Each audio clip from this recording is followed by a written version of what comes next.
எதற்காக பிடிக்கப்பட்டேனோ அதை நான் அதை பிடித்துக் கொள்ளும் ஆசையாய் தொடர்கிறேன். தேவ சித்தத்தை செய்யணுமேனு செய்யாதீங்க, ஆசையாய் ஆசையாய். பவுல் பட்ட பாடுகள், பவுல் பட்ட பிரயாசம் கொஞ்சமே கிடையாது.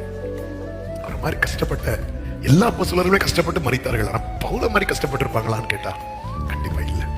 ஏன்னா பவுல் அதற்குன்னே தன்னை ஒப்பு கொடுத்தார்.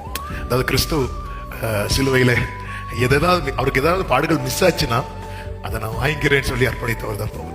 அந்த பவுல் சொல்ற வார்த்தையை கேளுங்க, நன்றாய் தெரிந்த வார்த்தை தான். 2 தீமோத்தேயு 4:7 முதல் நானே வாசிக்கிறேன். நல்ல போராட்டத்தை போராடினேன், ஓட்டத்தை முடித்தேன், விசுவாசத்தை காத்துக்கொண்டேன். இது முதல் நீதியின் கிரீடம் எனக்காக வைக்கப்பட்டிருக்கிறது. நீதியுள்ள நியாயாதிபதியாகிய கர்த்தர் அந்நாளிலே அதை எனக்கு தந்தருள்வார் சொல்லிட்டு ஃபுல் ஸ்டாப் வைக்காம அடுத்து சொல்றார் பாருங்க, எனக்கு மட்டுமல்ல அவர் பிரசன்னமாகுதலை ஆசையா இருக்கிறான் பாரு.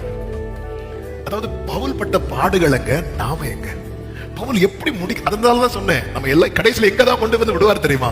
ஒரு பேனர்ல இவ்வளவு பாடுகள், இத்தனை சாட்டையடிகள், இத்தனை அவமானங்கள், இத்தனை கல்லறிஞ்சு செத்துட்டான்னு சொல்லி விடப்பட்டவன், பாம்பு கடிச்சவன், கப்பல் உடைஞ்சு கடல்ல தள்ளப்பட்டவன். அவன் சொல்றான், இவ்வளவு பாடுபட்ட எனக்கு அவர் வச்சிருக்கிறார்ல, எனக்கு மட்டும் இல்ல, அவரை பார்க்கணும்னு ஆசையா இருக்கிற பாரு, உனக்கு வச்சிருக்கிறார்.